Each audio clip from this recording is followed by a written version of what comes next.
Today's God's scripture is from the book of Revelation, chapter 2, verse 8 through 11.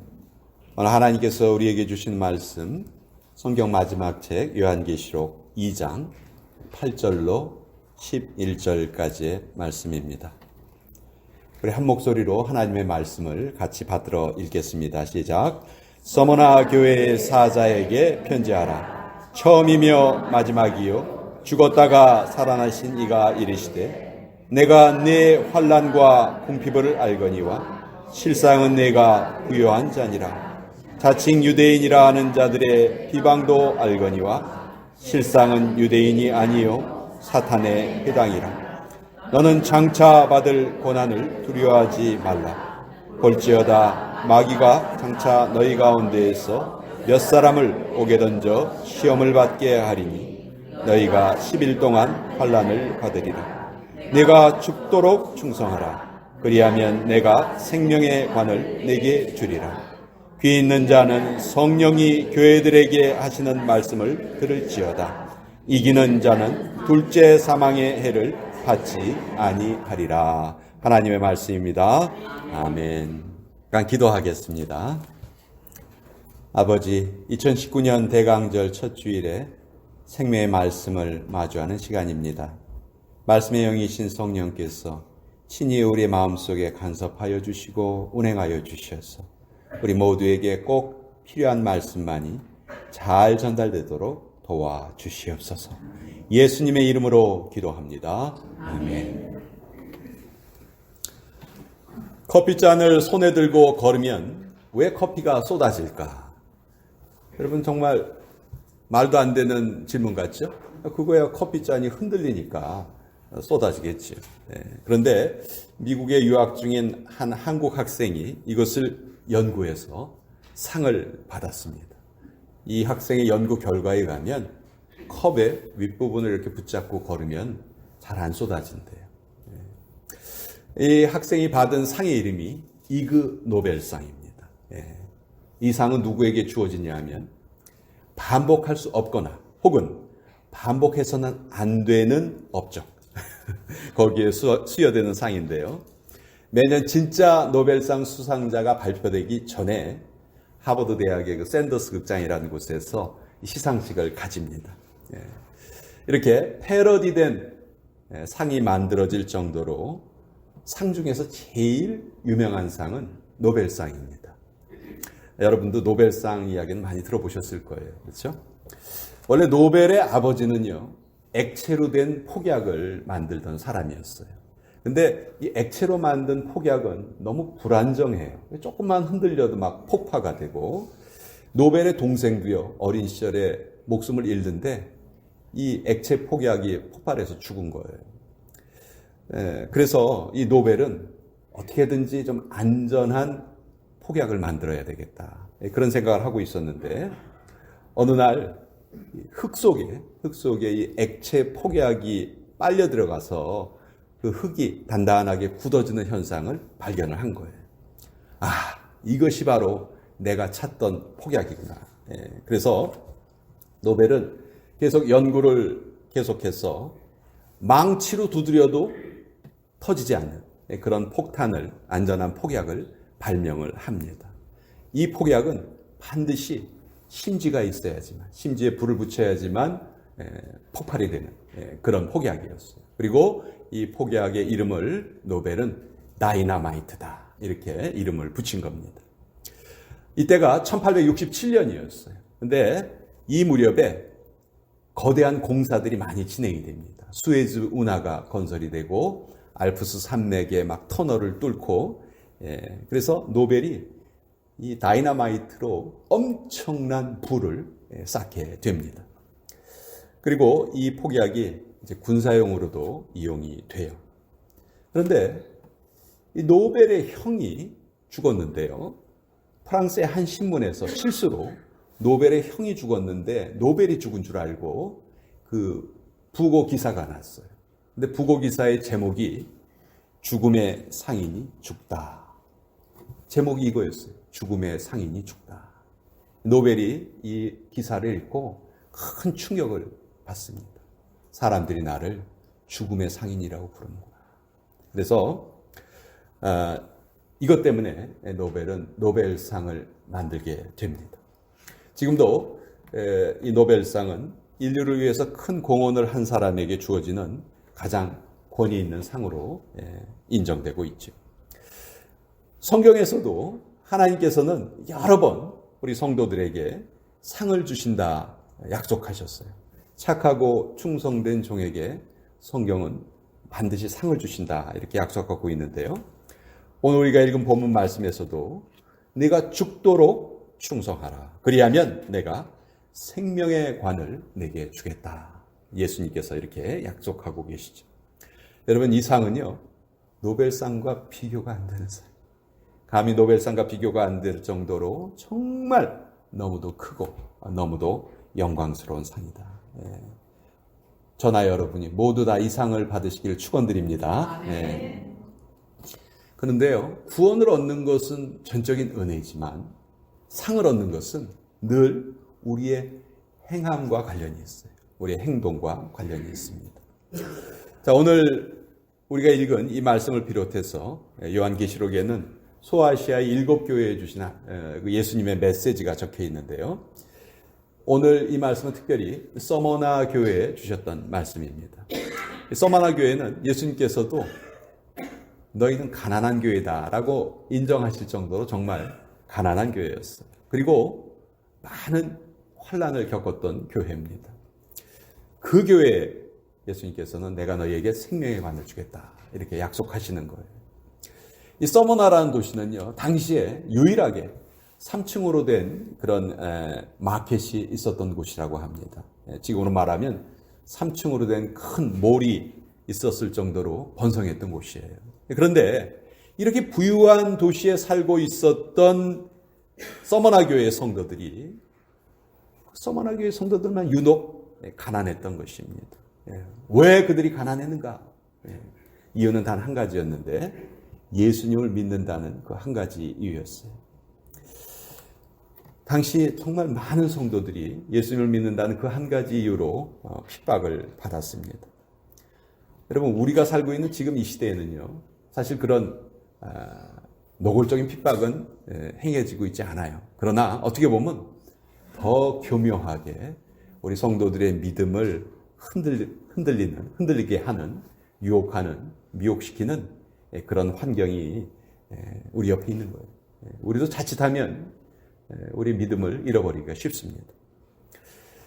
자, 이렇게 고난 중에 있었던 서머나 성도에게 예수님께서 당부하신 말씀은 죽도록 충성하라. 죽도록 충성하라.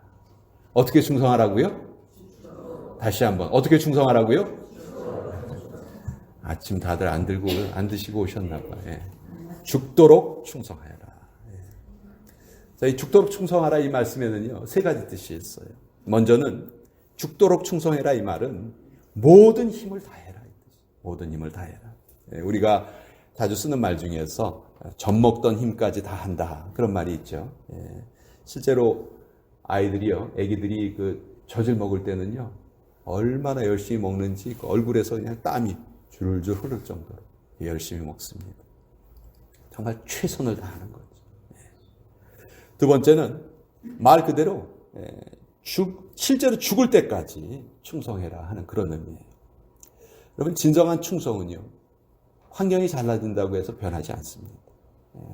환경이 아무리 바뀌어도 예수님께 충성하는 일만큼은 변함없이 죽는 날까지 이어져야 한다. 사실 얼마 동안 잘하는 거 누구나 할 수 있어요. 그러나 문제는 진짜 성도는 죽는 날까지 변함없이 충성한다 하는 것입니다.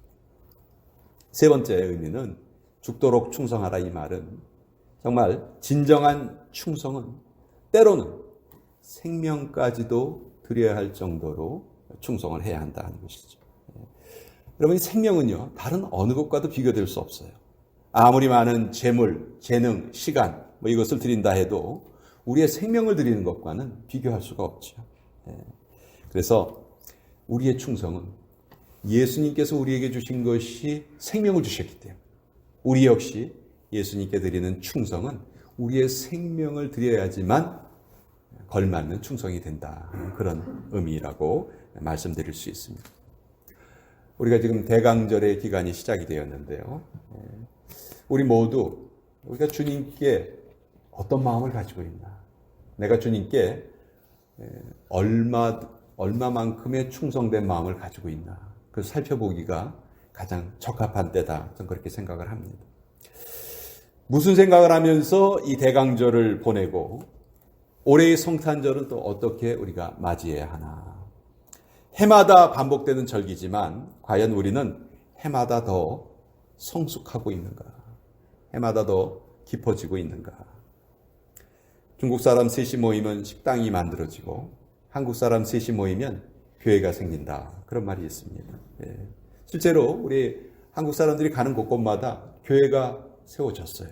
문제는 그 교회의 숫자와 성도들의 충성이 비례되지가 못했다는 것이죠. 경건의 모양은 있었지만 경건의 능력이 부족했었다. 성경에서 충성이란 말은요, 믿음이란 말과 늘 동의어로 사용이 돼요.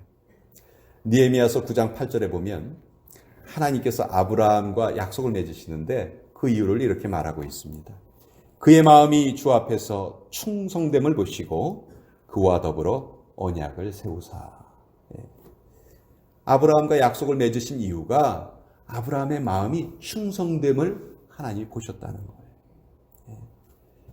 하나님은요, 오늘도 이 땅에서 하나님의 뜻을 이루실 때 충성스러운 종을 사용해서 그 뜻을 이루어 가시는 거예요. 그리고 그 충성하는 자에게 상을 주시겠다. 이렇게 또 약속하고 계시는 거죠. 오늘 말씀해 보면 생명의 관을 주시겠다 했어요. 생명의 관이 무엇인가?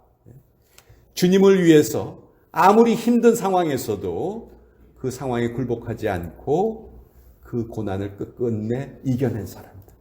그 사람들에게 주는 상이 바로 생명의 관이라는 것이죠. 사실 이 서머나 교회의 상황은요, 정말 어려웠어요. 당시 절대적인 힘을 가진 존재가 로마의 황제였는데, 특별히 도미티아누스라는 황제가 있었어요. 이 사람은 로마 황제들 중에서 최초로 나는 사람이 아니고 나는 신이다. 이것을 선언한 사람이에요. 그래서 자기를 이제 신으로 떠받들어라. 그러면서 서머나를 그 황제 숭배의 본거지로 딱 정했어요. 그러니 서머나 지역에 있는 성도들이 가만히 있을 수가 없죠. 가장 격렬하게 저항을 했고요. 또 그렇게 저항을 하니까 또 가장 큰 핍박이 서머나에 일어났던 것입니다. 그래서 당시 서머나 교회의 상황은 한마디로 얘기하면 환난과 핍박이에요. 환난과 핍박. 이 두 가지가 이 교회의 상황이에요. 근데 여러분, 하나님께서 이렇게 어려운 상황을 다 막아주시면 참 좋을 것 같은데 하나님 그렇게 막아주질 않으세요. 때로 우리가 살고 있는 이 세상도 그렇죠. 이 세상이 영적인 전쟁터 같고 마귀의 세력이 설쳐되고 때로 이러다가 내 인생 정말 비참해지는 거 아닌가. 믿음을 지키다가 내 인생 망하는 것이 아닌가. 그렇게 우리 불안해질 때가 있다고요. 그러나 오늘 우리가 여기서 꼭 기억해야 될 말이 있어요. 너희가 죽도록 충성해라. 예수님께서 이렇게 말씀하시는데 그 죽도록 충성해라 앞에 무슨 말이 붙어 있냐면 너희가 10일 동안 환난을 받으리라. 그러나 죽도록 충성해라. 10일 동안 환난을 받으리란 말이 그 죽도록 충성하라는 말 앞에 붙어 있는 거예요. 여러분 여기에서 10일은요. 짧지도 않고 길지도 않은 어떤 기간을 말하는 거예요. 아주 적절한 기간. 이 말은 무슨 말이냐면 주님께서 우리가 당하는 고난의 기간을 정확하게 통제하고 계신다 하는 그 말이에요. 여러분 우리 고난의 기간이 너무 짧으면요. 제대로 연단을 받을 수가 없어요. 옛날에 그런 일이 있었나? 잘 생각이 안 나는데 이러면서 그냥 지나가 버리게 돼요. 반면에 고난의 기간이 너무 길면요. 거기 지쳐서 죽어버려요. 그래서 주님께서 우리에게 주어지는 고난의 길이와 강도를 아주 정확하게 아시고 그것을 통제하고 계신다는 것. 중요한 것은 우리가 겪는 고난에는 반드시 끝이 있다는 것이죠. 반드시 끝이 있다. 하나님의 허락 없이는 참새 한 마리도 이 땅에 떨어지지 않습니다. 여러분, 권투 선수가요, 링에서 내려올 때 웃고 내려오면 되는 거예요. 그렇죠? 이 모든 일들, 이 모든 고난의 과정은 우리를 가장 아름답게 빚어가시는 그런 과정이다. 그래서 욥이 이런 고백을 하죠. 주께서 나를 단련하신 후에는 내가 순금과 같이 되어 나올 것입니다. 내가 순금과 같이 되리라. 사탄이 제 아무리 우리를 힘들게 해도 하나님의 능력 앞에서는 맥을 추지 못합니다. 말씀이 왕성한 곳에서는 사탄이 벌벌 떨어요. 믿음의 부자는 현실을 뛰어넘는 사람이에요. 그래서 계시록 2장 9절에 보면 내가 내 환난과 궁핍을 알거니와 실상은 네가 부요한 자니라. 그렇게 고생하고 있는 서머나 교회 성도들에게 예수님께서는 너희는 실제로 부요한 자들이다. 부자들이다. 영적인 부자들이다. 이렇게 말씀하고 계시는 거예요. 서머나 교회 성도들은요, 가장 어려울 때 정말 죽을 각오로 하나님 말씀을 붙들었어요. 그렇기 때문에 넘어지지 않았던 것이죠. 영적으로 충만했다는 거예요. 어떤 핍박을 당해도 예수님 때문에 견뎠다는 것이죠. 여러분, 오늘 우리의 상황과 좀 비교해 봅시다. 오늘 우리들은요, 아주 조금만 일이 생겨도, 마음이 조금만 불편해도 아예 그냥 주님으로부터 멀어질 준비를 단단히 하고 사는 것 같아요. 여러분, 예수님을 믿는다는 것은 정말 좁은 길이에요. 얼마나 좁은지 앉을 곳도 없고 편히 쉴 곳도 없어요. 만약 우리들 중에 이 서머나 교회 성도들이 당하는 이런 비슷한 경제적인 어려움을 당하는 사람들이 있다면 어떤 생각을 할까요? 주님께서 나의 가난을 통해서 눈에 보이지 않는 영원한 축복을 주시려나 보다. 하나님 참 감사합니다. 자, 이런 생각이 먼저 들까요? 아니면 하나님, 제가 뭘 잘못했다고 이러십니까? 제가 꼬박꼬박 교회 다니고 정말 열심히 하느라고 했는데 어떻게 저한테 이러실 수 있겠습니까? 우리 옆 사람에게 인사해 주세요. 주님 한 분이면 충분합니다.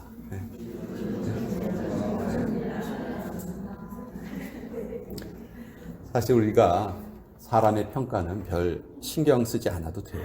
왜냐하면 사람의 평가는 별로 정확하지 않습니다. 여러분, 상 받아야 할 사람이 벌을 받고요, 벌 받아야 할 사람이 상을 받고 그런 일들이 얼마나 많은지 몰라요. 그러나 하나님의 평가만큼은 가장 완벽하시고 가장 정확하시고 가장 중요하다. 우리 주님께 칭찬 받으십시다. 그래서 주님은 서머나 교회 성도들에게 고난을 두려워하지 말아라. 그리고 앞으로 더 고난이 있을 것이다. 이렇게 말씀하셨어요. 조금만 참아라. 그러면 곧 끝날 거다. 이렇게 말씀해 주시면 참 좋겠는데 앞으로 고난이 더 온다는 거예요. 얼마나 절망적입니까? 그러나 주님은 분명히 말씀하세요. 두려워하지 말아라. 왜냐하면 주님께서 그 고난을 다 알고 계신다는 거예요. 주님이 알고 계신다는 것은요, 그냥 그래 알았어 이게 아니고요, 그 고난을 이길 수 있는 능력도 반드시 내가 너희에게 주겠다, 그 말씀이시죠. 이 말씀이 있고 한 50년 후에 이 서머나 교회에서 유명한 순교자가 한 사람 등장을 합니다. 사도 요한의 제자였던 폴리캅이라는 사람이었어요. 이 폴리캅이 워낙 인품이 뛰어난 사람이었기 때문에 예수님을 믿는다는 이유로 지금 화형을 당해야 하는데, 그 화형을 집행하는 사람이 이 폴리캅의 인품이 워낙 훌륭하니까 사정을 합니다.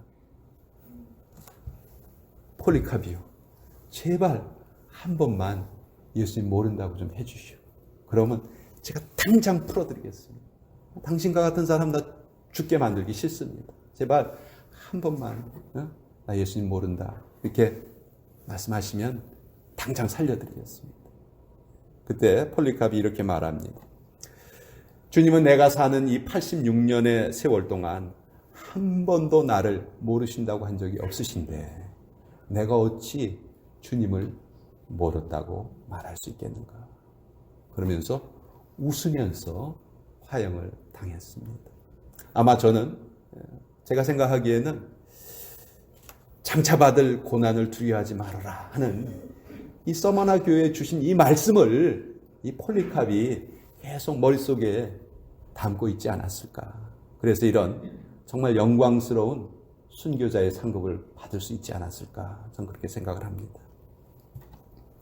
여러분, 이 세상 모든 것은 다 바뀌어요. 그러나 우리의 충성만큼은 바뀌어서는 안 됩니다. 상황은 늘 엎치락뒤치락 합니다. 어쩔 수가 없어요. 그렇지만 그렇다 해서 우리의 믿음이 변질되어서는 안 됩니다. 성경 어디를 봐도 그냥 대충 설렁설렁 그렇게 믿음 생활해라. 그런 구절 단 한 구절이 없습니다. 너희의 마음과 뜻과 힘과 너희 모든 정성을 다해서 하나님을 사랑하라. 그렇게 명령을 하십니다. 이제 우리는 신비한 섭리로 예수님을 알게 됐고요. 또 예수님을 믿게 되었어요. 예수님이 우리의 주님이라고 우리는 고백하는 존재들이 되었습니다. 이제는 우리에게 죽으면 죽으리라는 그런 각오가 필요하고 주님 앞에 충성하는 길 외에는 우리에게 남은 것이 없다.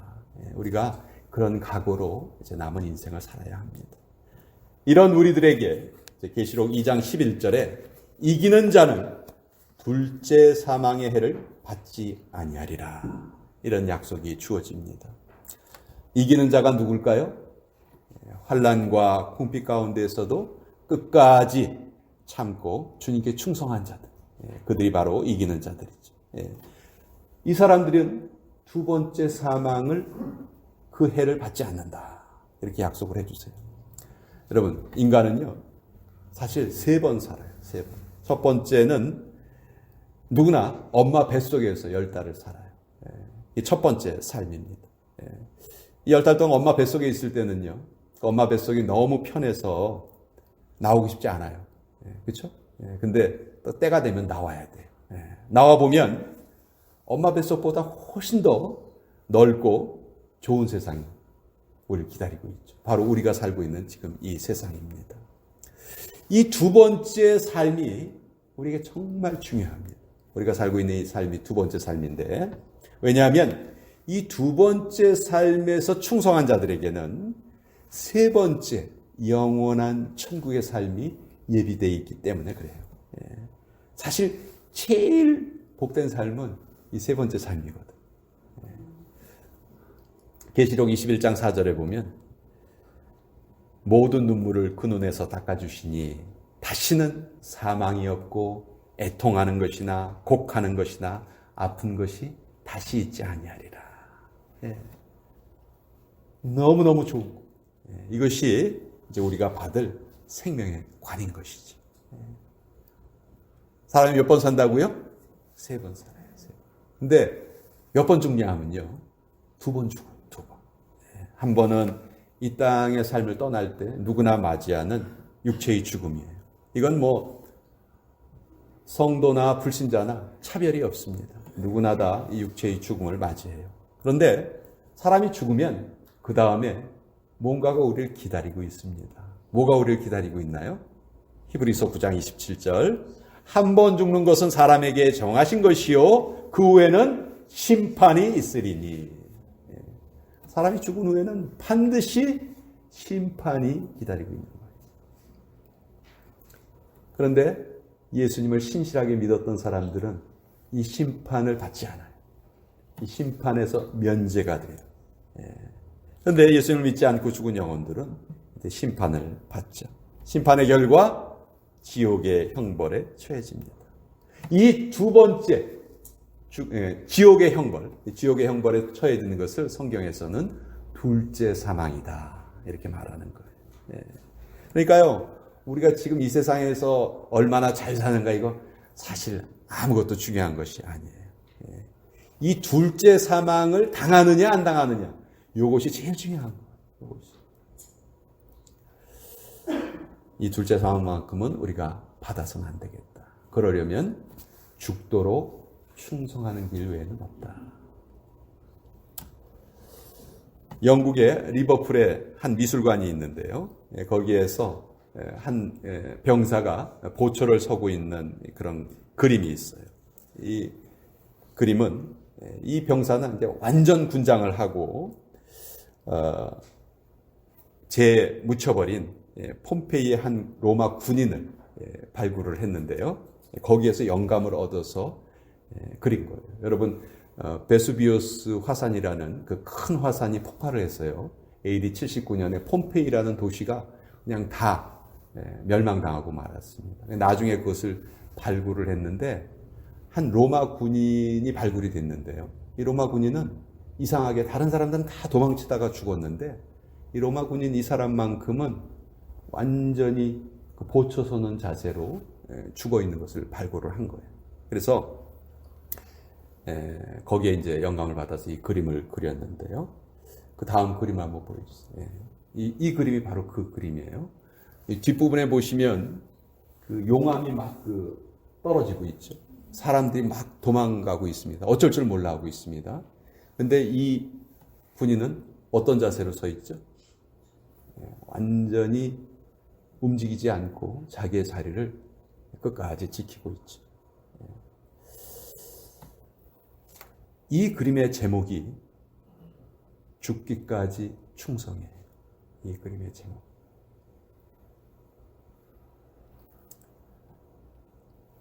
상황이 어떻든지 간에 거기와 상관이 없이 마치 서머나 교회의 성도들처럼 환난과 핍박이 늘 주변을 감싸고 있지만 그것에 굴하지 않고 죽도록 충성해서 생명의 관을 받았던 그 서머나 성도들의 모습이 이런 모습이 아닐까. 결론은 이것입니다. 하나님께서 우리에게 요구하시는 충성은 죽음을 이기는 사명감이다. 그 충성을 하나님께서 오늘 우리에게 기대하고 계시고 요구하고 계시고 찾고 계시다. 우리 같이 기도하겠습니다. 거룩하신 아버지 하나님, 우리를 영적인 자녀로 삼아주심을 감사합니다.